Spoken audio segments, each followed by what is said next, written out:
Right now, I would like to talk about the grip, how we hold our cricket bat.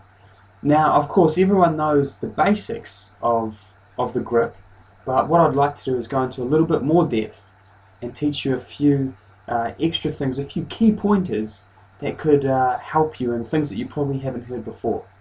So first of all, everyone knows that the way we traditionally hold our cricket bat is by getting two V's in our hands, and those two V's go down the back of the bat, down the spine, just like that.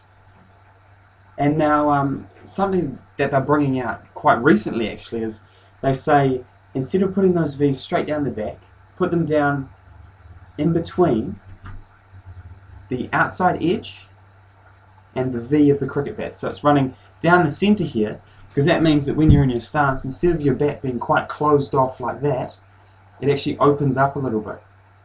Now the benefits of that mean that when you're cutting the ball, or even when you're pulling the ball, you're getting a little bit more power because you've cocked your wrists a little bit. So it's meaning that when you come through, the bat angle is changing and you're really using your wrists a bit more. So that's the first thing I want to talk about, and that's quite basic.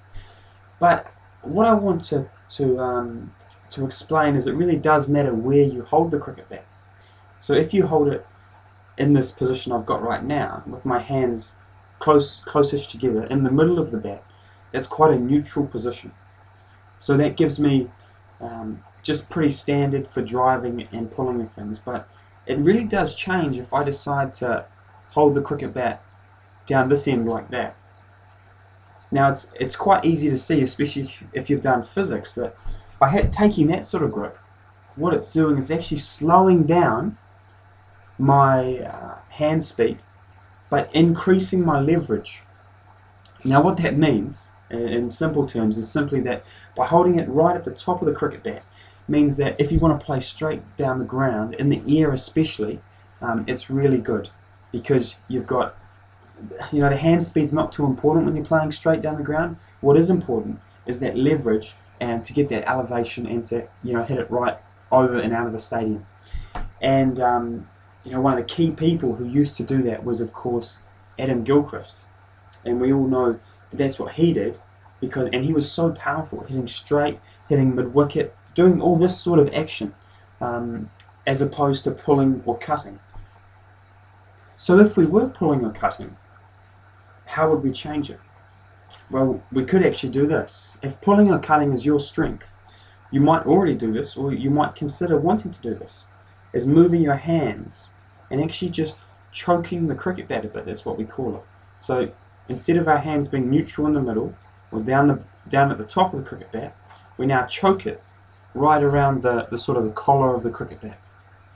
Now what that does is it does the opposite to holding it down the bottom. So it really increases your hand speed and is really good for the horizontal cricket shots. So things like pulling are so much faster in terms of your hand speed, because of course when you're pulling the ball, what matters is being able to get to it on time and hitting it out the middle, because you're using the pace of the cricket ball.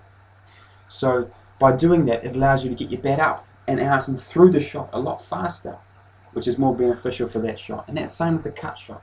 Any of these horizontal cricket bat shots where you're using the pace. Okay?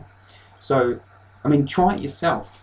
Get your cricket bat out, choke it like this, and just have a few pull shots, and just see how it feels.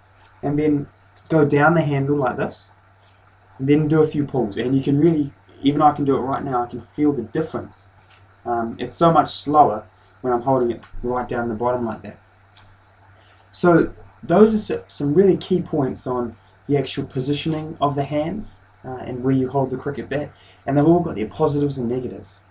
Holding it right at the top of the cricket bat, if you want to play straight and powerful in the air, if that's your zone, consider using that grip.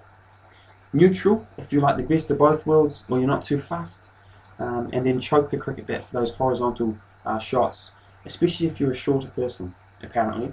That's really good. Not trying to be shortest to you guys out there, but apparently that's good, because generally they're better at pulling and cutting.